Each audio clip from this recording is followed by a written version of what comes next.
Bienvenue à une autre séance de Shake. Mon nom est Mario Genot. Puis moi, c'est Gabriel. Donc aujourd'hui, ce qu'on va faire, Gabriel, c'est qu'on va faire une macro. Encore. Donc on va faire une autre macro. Une macro, c'est un objet de programmation qui peut être récupéré. Hein? Donc ça fait en sorte qu'on peut le récupérer puis l'utiliser dans des projets futurs. Et puis aussi, ça nous fait sauver du temps. Donc, la macro qu'on va créer, c'est une macro qui sert à faire un effet d'ombrage. Donc, faire un ombre sur le plancher. Bon, pas nécessairement toujours sur le plancher, puis ça, je vais l'expliquer un peu plus tard, mais c'est être capable de faire un ombre. Et la macro comme telle, ça va me donner une raison d'expliquer, puis donner quelques trucs de composition, pour qu'on comprenne un peu comment se fait une composition un peu plus complexe. Donc, c'est ce qu'on va voir. Comme tu peux voir ici, sur mon bureau, j'ai un dossier média et je vais m'en servir tantôt pour être capable d'aller chercher deux séquences d'animation qu'on a déjà vues, qui est dans le fond le poisson et l'aquarium. Et ça, je vais m'en servir un peu plus tard. Je vais me créer un nouveau dossier. Et je vais l'appeler dans ce cas ici macro. Oups. Macro underscore floor shadow. Floor shadow veut dire un ombrage au plancher. Donc à l'intérieur de celui-ci, je vais aller porter mon dossier média. Et puis, je vais aller me créer un autre dossier, mettons, pour faire les rendus, donc renders. Et finalement, un autre dossier, tiens, files, pour aller sauvegarder mes fichiers Shake à l'intérieur. OK? Donc, voilà. Et puis, je lance, bien sûr, Shake. Et je vais commencer tout simplement par faire une petite composition avec du texte et un fond de couleur pour un peu expliquer ce que je vais faire. Donc, je vais commencer par sauvegarder, tiens, mon script. Hein, donc, Save Script As. Et ensuite, je m'en vais bien sûr dans mes favoris, choisir Desktop, dans le dossier Macro Floor Shadow, dans le dossier Files, et je vais l'appeler Macro Floor Shadow. Donc, je donne le même nom. Voilà. Lui, il va rajouter bien sûr le suffixe .hk. Et dans mon onglet Images, ici, donc, je vais aller cliquer sur l'objet texte.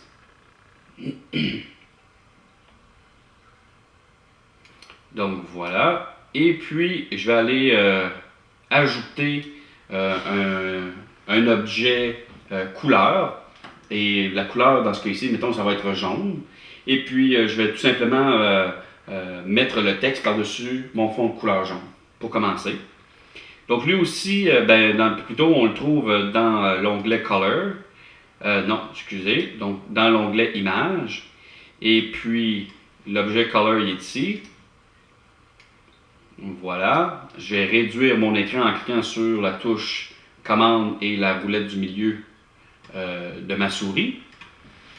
Mon fond ici est noir, donc en cliquant sur le rectangle ici à droite, je fais apparaître les paramètres de l'objet couleur. Je descends un peu. J'ai mon objet couleur ici. Je clique sur le rectangle ici noir. Et m'affiche le Color Wheel qui me donne la chance d'aller choisir une couleur. Donc je clique sur le jaune. Je clique ici sur l'onglet Not View pour revenir. Je vois le jaune ici, mais je ne le vois pas ici. Donc, je veux rafraîchir l'icône. Donc, je place mon curseur et je fais quoi? R. R, exact. Donc, voilà. Et puis, je vais me servir de l'objet Over pour être capable de connecter les deux. Parce que si je double-clique ici, j'ai texte. Si je double-clique ici, j'ai mon objet couleur jaune. Donc, je sélectionne mon objet texte. Et j'ai ici le signet layer. Donc, je clique sur le bouton droit de la souris et je vais aller choisir l'objet over. Et ensuite, bien sûr, j'ai juste à le connecter ici comme ça. Donc, voilà. Et puis, bon, c'est peut-être pas la meilleure couleur. Donc, dans ce cas-ci, du blanc sur du jaune. Donc, ce que je vais faire, je vais changer, mettons, la couleur de mon texte un peu. On pourrait peut-être le mettre noir. Noir, tiens, ça serait une bonne idée. Donc, je clique ici. Donc, dans le fond, j'ai fait apparaître les paramètres de l'objet texte. Je descendu ici. J'ai le paramètre ici, color.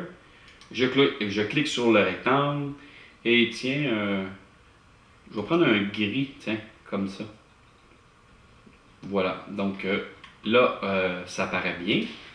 Et puis, maintenant, ce que je veux faire, c'est être capable de lui donner un effet d'ombrage. Donc, je veux qu'il y ait un effet comme si il y avait l'ombre du texte qui est apparent sur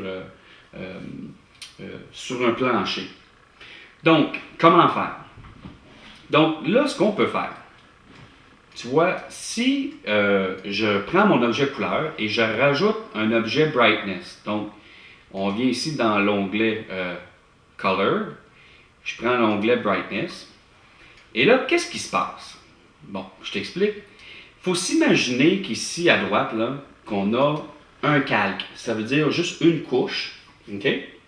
Et en prenant l'objet Brightness, c'est comme si je venais de placer une autre couche par-dessus. OK? Et cette couche-là qui est par-dessus, quand j'ai fait des modifications, elle va faire des modifications seulement sur la couche qui est comme par-dessus. Je te donne un exemple. Regarde bien, si je viens au niveau des paramètres, je descends et je joue ici avec Value, on peut avoir l'impression, ici, que dans le fond, c'est comme si c'était le jaune qui a été modifié. Mais en réalité, le jaune est encore là. C'est la deuxième couche. Donc, Mais tu peux t'en faire R. oui, ben ça c'est juste si je veux faire rafraîchir l'icône, là. C'est pas de ça que je parle. Dans le fond, essaie de voir que tu as une couche jaune, et là je viens, en ayant placé mon objet brightness, c'est comme si je venais de placer une autre couche par-dessus, que quand je change une de ces valeurs, comme la valeur value, il change, dans le fond, la couche qui est par-dessus, et non celle qui est en dessous. OK. Donc, qu'est-ce que je veux démontrer par là? C'est que si j'utilise ici le M c'est un masque. C'est pour être capable de faire un masque. Tu vois, si je prends le M ici et je viens le porter ici, OK? Regarde bien ce que ça va faire. Ah, tout a disparu. Ce que je fais, c'est que je me sers de l'objet ici, je me sers du texte comme un masque pour le laisser transparaître. C'est comme si, dans le fond, le texte sert de faire un masque pour mon objet. Donc, je t'explique. J'ai ma couche jaune, OK?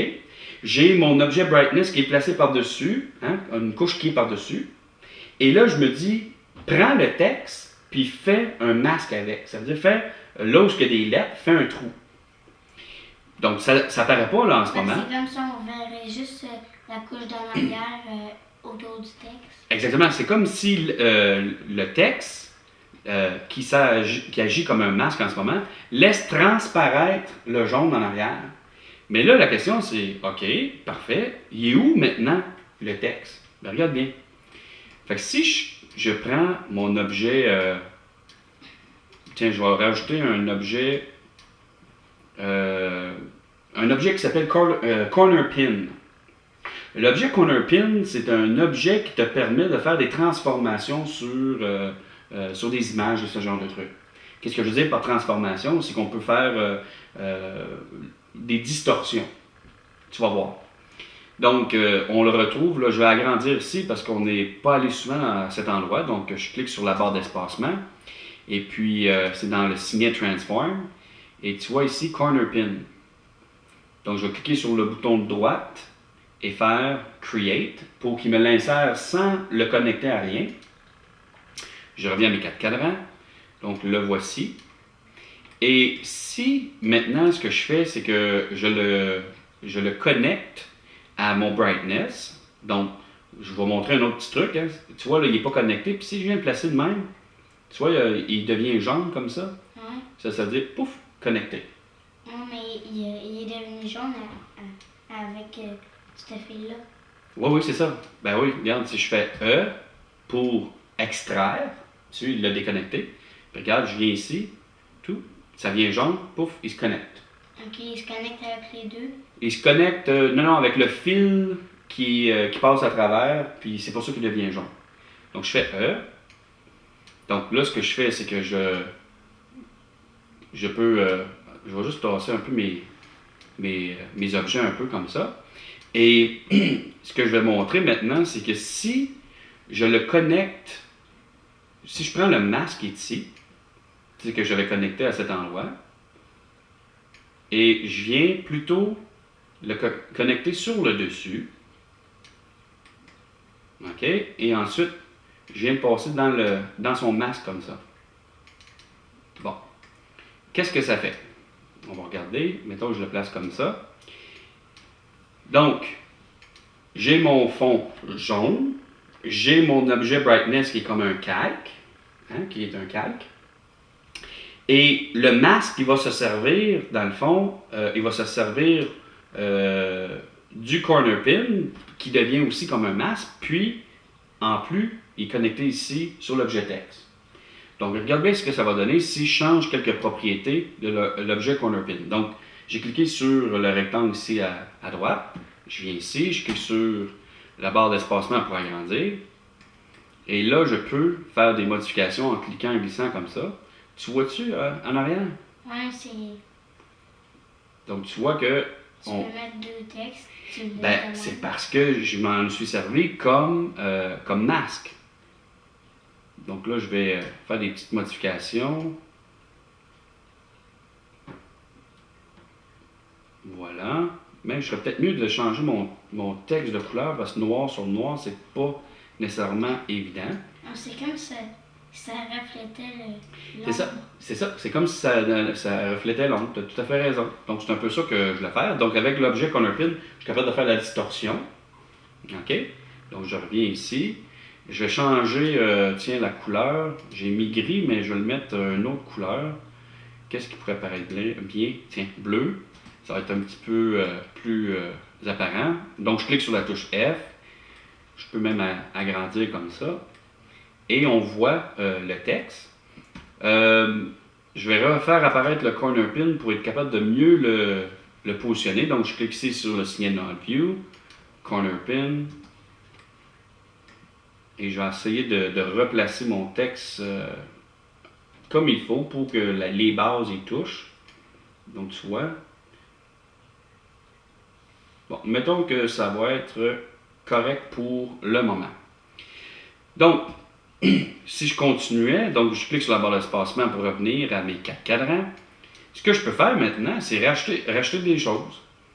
Donc, c'est comme si le brightness, le masque ici, hein, il passe à travers de l'objet corner pin, puis il s'en vient ici, et il se sert du texte pour faire son ombre. Et l'avantage de ça, tiens, c'est que quelqu'un pourrait dire, ouais, ben, pourquoi qu'on ferait ça de même? Il y aurait peut-être une autre technique. L'avantage, c'est que si je change le texte, donc je viens ici, donc je m'en vais trouver la propriété texte, voilà. Et ici, je marque Gabriel, Enter. Tu vois-tu? Ça change le masque aussi. Exactement, le masque aussi se fait, puis on voit les lettres.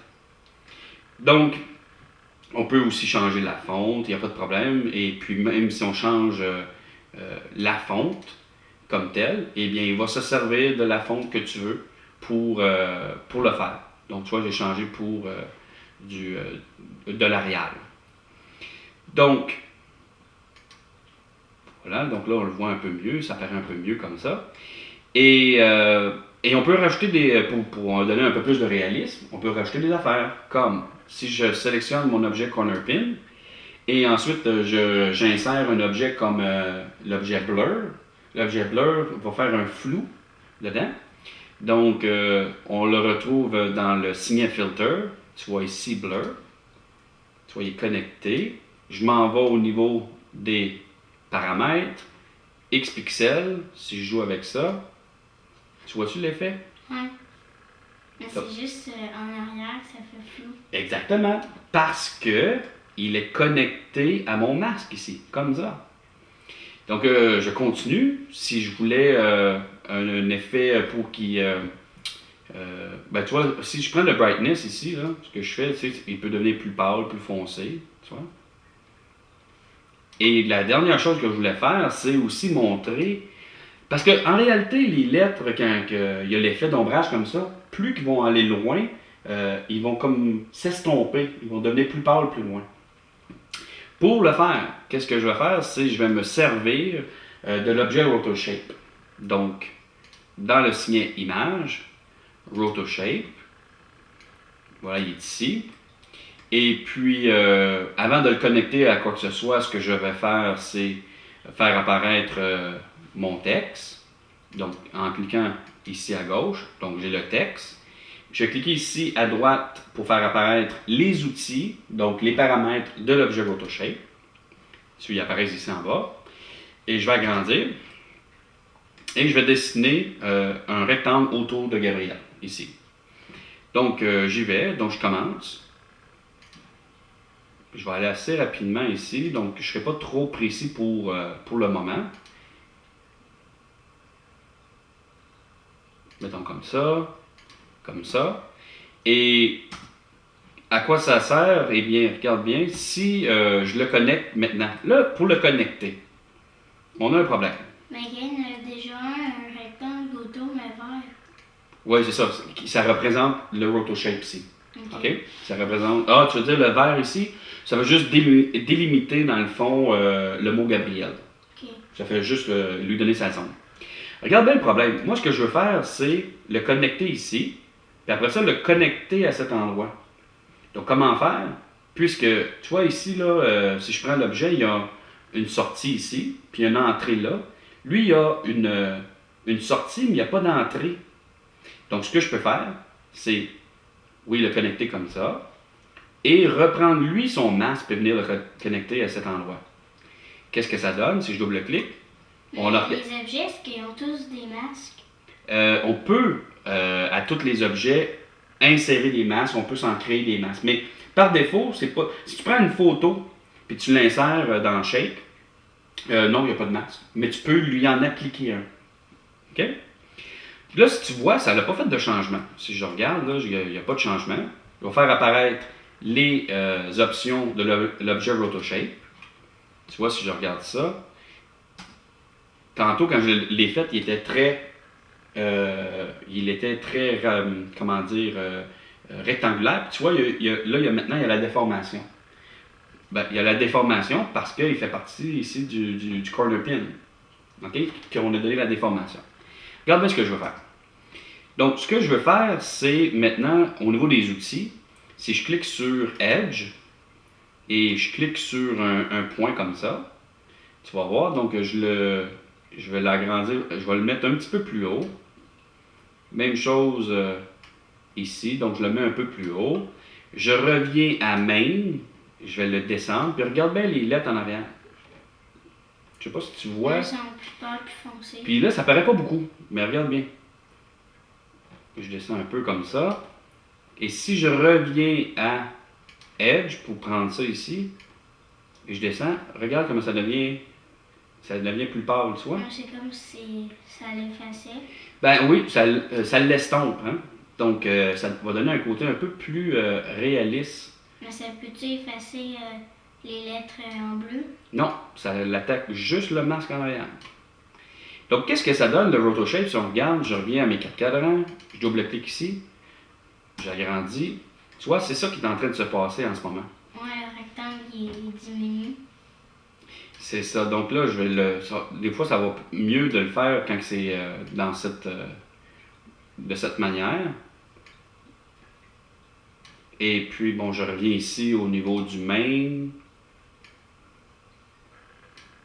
Donc, je joue avec ça pour, dans le fond, donner l'effet. Donc, si tu cliques ici sur l'option Group, ben, il fait pour l'ensemble. Tu vois, si tu cliques ici, là, comme ça pour l'ensemble. Donc, ça donne une idée. Donc, je reviens à mes 4 cadrans. Je clique sur mon objet Over. Tu vois, là, j'ai mon effet. Si je clique sur Brightness, et je vais lui donner un peu plus dans le fond, donner un peu plus de couleur. Et je vais cliquer ici sur la petite maison pour qu'il revienne à sa grandeur réelle. Tu vois. Donc, on voit un peu l'effet. Ici, je vais faire R pour faire un refresh. Voilà, donc on voit les lettres. Là, mon but, c'est intéressant, je pourrais faire une macro de ça. Donc, c'est-à-dire faire une macro pour que je puisse le réutiliser dans d'autres concepts. Hein? Donc, je pourrais faire ça avec d'autres affaires comme une animation qui aurait été faite dans un logiciel 3D. Puis ici, ce qu'on va faire tantôt, on va se servir du poisson. Puis on va essayer de donner un effet d'ombrage qui va agir un peu comme un reflet. Mais voici le problème. Regarde bien. Donc, si j'essaie de faire une macro avec ça, je vais agrandir. Voilà. Pour faire la macro, je veux que l'utilisateur soit en mesure de brancher à gauche soit un texte, soit une animation qui aura un masque quelconque. Et à droite, le brancher avec quelque chose comme un fond. Donc, dans le fond, mon texte sur un fond jaune, c'est un exemple. Donc, je sélectionne tous les objets, sauf ces deux-là. Voilà. Et ensuite, je me crée une macro. Donc, on sait qu'on peut cliquer sur le bouton droit de la souris, puis aller dans Macro, et ensuite choisir Make Macro. Moi, je vais faire le raccourci au clavier, qui est dans le fond Shift-M. Qu'est-ce qu'on fait? On lui donne un nom, User Macro. Bon, moi, je vais marquer Bug, parce que ça ne marchera pas. Il va y avoir un problème. Fait que je fais exprès, je vais le faire quand même, pour montrer aux gens, dans le fond, qu'est-ce qui se passe. Ici, dans le Macro Toolbox, il dit qu'il y en a déjà un, parce que je l'ai déjà fait. Il va l'appeler Bug A. Parce que j'ai déjà fait des tests, fait que j'ai déjà une macro qui s'appelle Bug. Fait que là, il m'avertit, il dit, tu peux pas prendre ce nom-là. Fait que je vais l'appeler Bug A, comme ça. Et ici, dans le Macro Toolbox, je lui dis, dans le fond, à quel endroit, dans quel signet que je veux qu'il ait porté ma macro. Moi, j'ai un signet qui s'appelle MAD, je vais aller le porter à cet endroit. Et pour le moment, puisque je sais que ça va être une erreur, je ne jouerai pas ici au niveau des paramètres pour savoir qu'est-ce que je veux qu'il m'affiche comme paramètre pour ma macro. Je garde ça juste comme ça. Je clique sur OK. Je reviens à mes 4 cadrans. Et ensuite, ce que je vais faire, c'est sélectionner juste ces deux-là et en faire une copie pour que je puisse faire les tests, pour montrer les erreurs. Donc, je les ai sélectionnés. Commande C, ça veut dire copier, et commande V, coller. Donc, voilà. Je prends ça. Je vais le mettre ici à côté. Et puis, dans mon onglet ici, MAD, tu vois, on a l'objet Bug A. Donc, je sélectionne mon texte, Bug A. Je le branche ici. Bon. Là, on voit déjà qu'il y a un problème. Il n'y a pas le nom. Ouais, il n'y a pas le texte apparent. Un premier bug, c'est que la macro veut que j'inverse ça. Donc ça, c'est comme s'il fallait en ce moment que le fond soit à gauche et le texte à droite. Puis même, au moins là on voit le mot, mais on voit que ça n'a pas donné la bonne affaire. Du tout même. Donc je vais le débrancher ici. Donc pour le faire, on peut le prendre puis le brasser. Ou on clique sur la touche E pour faire extraire. Moi, j'aime mieux cliquer sur E que le brasser parce que des fois, il faut brasser assez longtemps avant qu'il se décroche. Je vais agrandir en cliquant sur la barre d'espacement. Et pourquoi je fais ça? Je veux montrer le problème de la macro. Si tu veux voir l'intérieur d'une macro comme ça, tout ce que tu as à faire, c'est la sélectionner et faire B. Puis tu vois, on voit l'intérieur de la macro. C'est comme s'il démontrait la macro. Oui, exactement. Puis là, on va voir les problèmes. On va essayer de les voir en tout cas. Donc, j'agrandis ici, j'essaie de repositionner le tout. Et puis, dans le fond, j'aurais dû pas les débrancher, je vais les remettre là. pour montrer un peu qu'est-ce qui se passe. Donc, voilà, je rebranche. Puis voici le problème. Si tu compares avec ce qu'on avait tantôt. Donc, je l'emmène ici, à droite, là. Donc, j'essaie de le repositionner à peu près comme qu'on l'avait tantôt. Si on compare avec ce qu'on avait ici, tu vois qu'on a l'objet brightness qui se branche directement dans l'objet couleur. Si on regarde ici, brightness, oui, il se branche directement dans l'objet couleur, même s'il est dans l'autre sens, là, mais c'est pas grave. On continue. On regarde ici. Ah, tiens, je vais rapprocher le tout, là. Ça va être peut-être plus facile à voir. Et ensuite, ici, dans le mask, il y a le blur. Mask, le blur, ça va. Blur à corner pin, blur à corner pin. Corner pin à roto shape. On a corner pin à roto shape, ça marche. Mais là, je suis supposé d'avoir ici, dans le masque du roto shape, il s'en va à texte. Donc, il serait supposé, en réalité, le masque, venir jusqu'ici en haut. OK? Donc, comme ça. Il ne le fait pas. Ce qu'il n'est pas capable de faire, c'est d'avoir deux embranchements comme ça. Donc, comment corriger ça? Je vais fermer ça. Donc, en cliquant sur... C'est parce que over puis brightness, il est branché à over puis à color aussi. Non, ça va. Tout le reste, ça fonctionne. C'est juste le roto shape, il devrait venir, regarde, roto shape, se brancher à text. OK. Mon texte est ici en haut, là. Il est à droite, là, ici, il est à gauche, pas grave. Mais il n'est pas capable parce qu'il y a deux embranchements ici. Donc, je le ferme ici. Dessus. Et là, je peux prendre ma macro. Là, je suis en train de tout déplacer ici, là, mais c'est pas plus grave que ça. Je vais l'enlever, l'extraire, donc E. Qu'est-ce que je dois faire? Donc, je le mets à poubelle. Ce que je dois faire, dans mon cas, ce que j'ai décidé de faire, c'est de me créer une macro qui fait absolument rien. Et cette macro, je l'appelle nothing, qui veut dire rien. Et la macro nothing, qu'est-ce qu'elle va faire?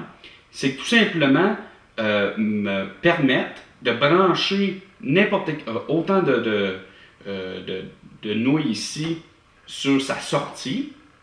Et puis, il va y avoir une entrée, puis là, je vais pouvoir le brancher à texte. Donc, comment faire? Pour faire une macro nothing, c'est assez simple.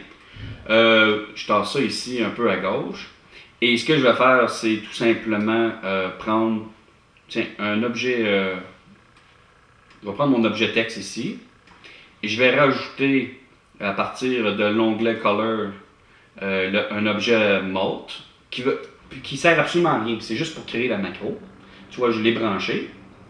Je sélectionne mon objet macro. Shift M pour...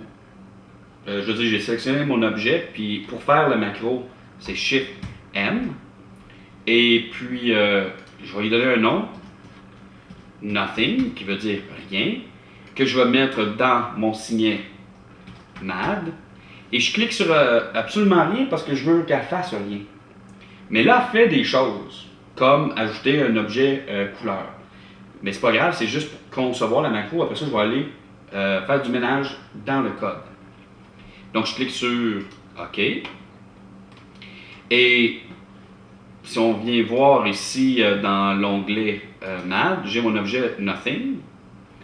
Maintenant, je vais quitter Shape. Donc, je m'assure qu'il est sauvegardé. Donc, je quitte Shape parce que je vais aller faire des modifications sur l'objet Nothing.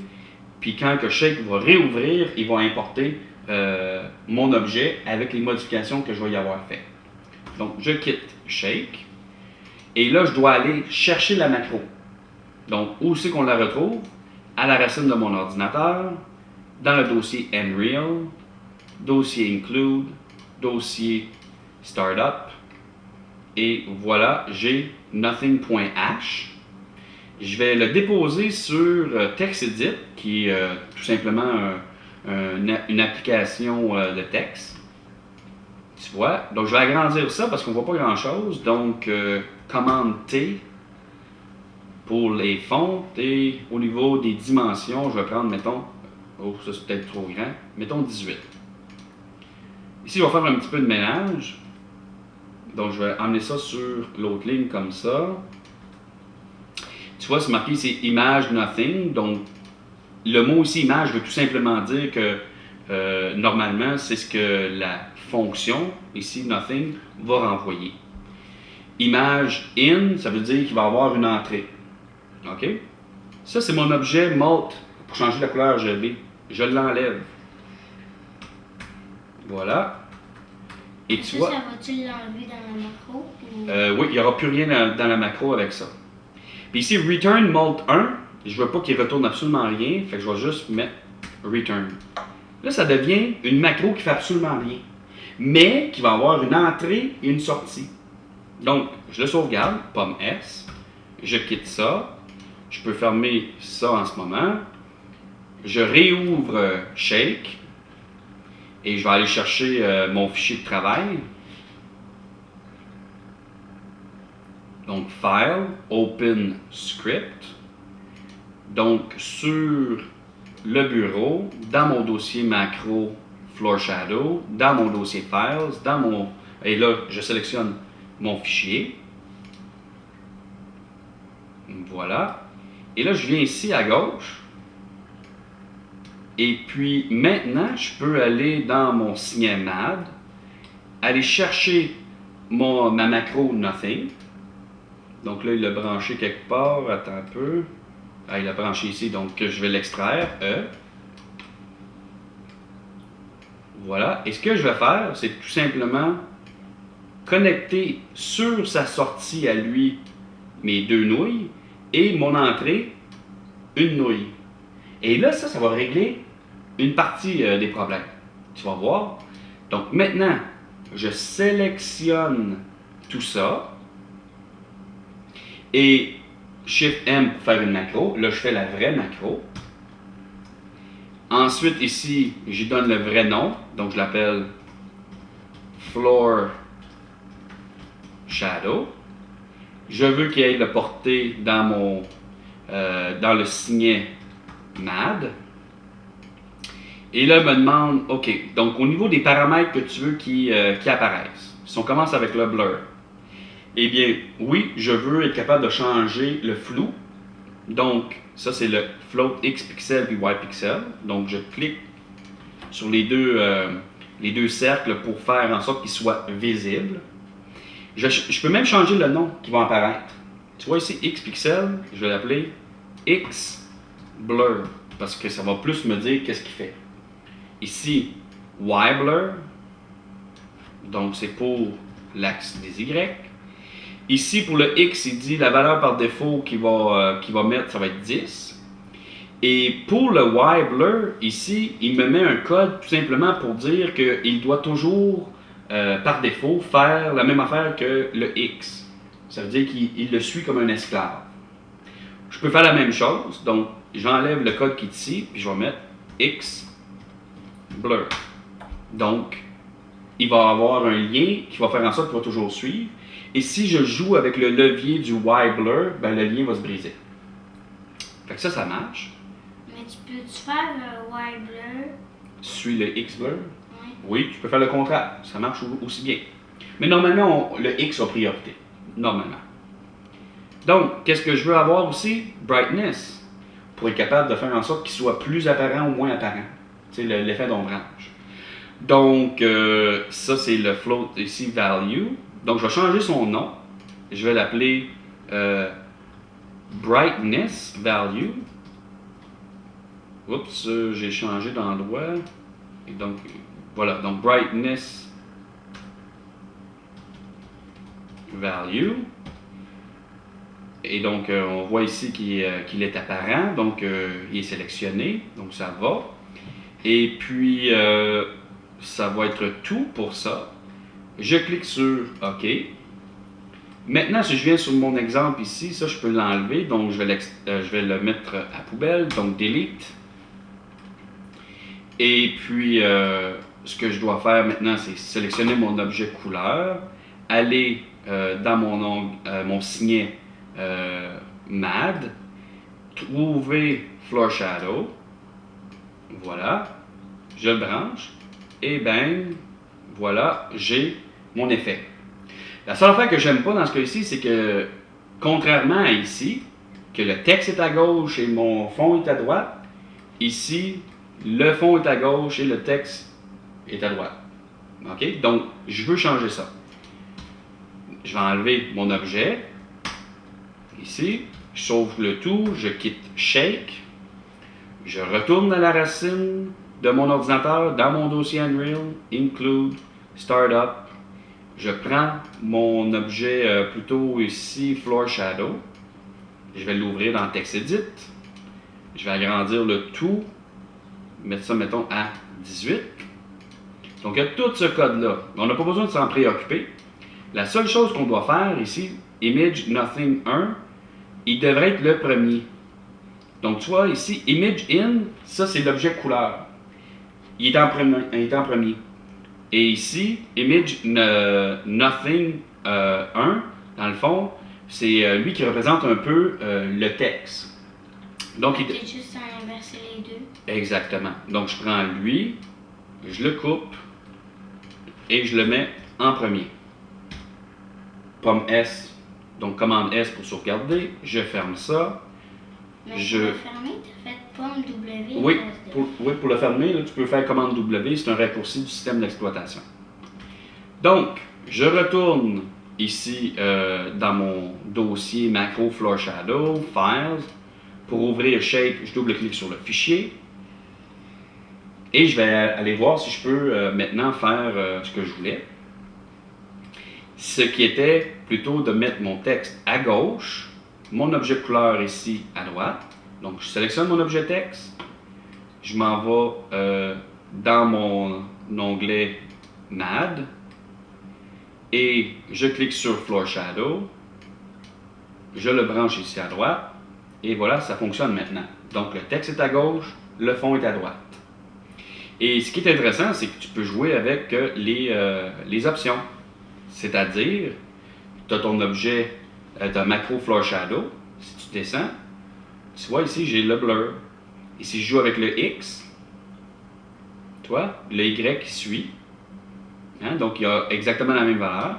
Si je joue avec le levier de Y, eh bien, le lien que j'appelle le lien esclave va se défaire, tu vois. Faut que tu joues juste avec le Y. Exactement. Et au niveau du brightness value, donc, c'est, dans le fond, un peu la brillance qui représente un peu comme la transparence. Ce qui est intéressant, si j'agrandis ici, on voit qu'on a encore les options du RotoShape. Ça fait en sorte que tu peux faire des modifications de moi, là, je ne suis pas satisfait là, de ce que j'ai. Fait que tu cliques, puis regarde, tu peux jouer avec les options de l'objet RotoShape pour atténuer un peu l'effet. Donc, tu as tous les outils ici. Tu vois? Donc, c'est pas mal intéressant pour ça. Maintenant, si j'importais mon poisson pour mon aquarium, pour terminer le tout, donc ce que je vais faire, c'est ici le signet image. Donc, je clique sur mon objet File In. Je remonte de niveau. Dans mon dossier Média, j'ai mon poisson et j'ai mon aquarium. Je les sélectionne, je clique sur OK. Donc, je vais mettre mon poisson ici à gauche. Et puis, ce que je vais faire, c'est commencer par tout simplement prendre mon objet, ma macro que je viens de faire, pour les brancher les deux ensemble. Donc, Floor Shadow. Voilà. Et puis, tu vois, là, si je vais dans Globals, je vais agrandir ici, clique sur Auto pour avoir mes 50 images. Ici, c'est pour que la ligne de temps reflète mon time range. Donc, je clique dessus, je reviens à mes 4 cadrans. Et qu'est-ce qu'on a si je le déplace un peu? Je ne sais pas si tu vois un peu l'ombre en arrière. Bien, on voit un peu l'ombre. Et ça, on peut faire des petites modifications sur celui-ci. Si on veut qu'il soit plus haut, plus bas, quoi que ce soit, on pourrait le descendre. Si je regarde, je vais l'emmener à un endroit où c'est peut-être un peu plus apparent. Donc ici, là. Donc si je clique sur la barre d'espacement, comme j'ai dit, on peut faire des modifications directement, tu sais, pour l'atténuer ici en arrière. Et puis, tu vois, si on le fait jouer, c'est un peu comme s'il y avait un reflet. Donc là, il est pas mal apparent. Donc, ce que je vais faire, c'est revenir à mes 4 cadrans et jouer avec la propriété de mon objet qui est le brightness pour l'atténuer un peu. Tu vois-tu? Tu vois-tu? Oui. Ouais. Donc, l'effet que ça donne, si on faisait un rendu render flipbook, je vais mettre ici P1 pour avoir une résolution 2 fois un peu plus petite. Et ce que ça va donner quand on va le regarder, c'est peut-être pas tellement apparent, mais c'est comme si en arrière, il y avait un reflet. Je vais l'arrêter, je vais recommencer le render flipbook et je vais reprendre base parce que c'est trop petit. Là, on va voir un petit peu mieux et on va voir que L'ombre du poisson. c'est comme si c'était l'ombre du poisson en arrière. Donc là, il fait tout le rendu, bien sûr. Donc, je le fais jouer. Et voilà, donc on a l'ombre qu'on voit en arrière. Donc, il y a moyen de jouer avec ça et ça donne des résultats qui sont... ça peut donner des résultats qui sont assez intéressants et ça donne un peu comme un genre de reflet ou l'ombre en arrière de l'aquarium. Donc, tu vois, c'est pas nécessairement juste avec des outils texte qu'on pourrait faire ce genre de... utiliser cet objet. Comme dans les films, c'est ça qu'ils font. Oui, ils peuvent utiliser un peu ces techniques-là dans les films. Donc, je vais quitter ça. Et puis, je vais aller faire du ménage parce que j'avais bug A et bug B, tu sais, quand j'ai fait mes macros. Donc, je vais sauvegarder ça. Et le ménage, on fait ça, bien sûr, à la racine de notre ordinateur. Et ensuite, on s'en va dans le dossier Unreal, Include, Startup. J'ai ici bug et bug A. Donc, j'ai sélectionné les deux, mets ça à poubelle. Et il faut aller aussi dans le dossier UI, User Interface, pour faire la même chose. Donc, bug A et bug tout court. Et je le mets à poubelle. Et voilà, donc ces objets-là réapparaîtront plus dans le logiciel Shape. Parce qu'ils sont maintenant à poubelle et qu'ils ne sont plus dans ces deux dossiers. Et voilà. Donc, ça a été assez vite, comme tu as pu voir. Donc, je suis allé assez rapidement, mais ça nous donne une bonne idée. Comment encore, bien sûr, concevoir une macro, puis aussi utiliser quelques techniques de composition. Donc, j'ai terminé. Donc, je te remercie beaucoup, Gabriel. Et puis, à vous tous, comme toujours, je vous remercie et à la prochaine. Bye.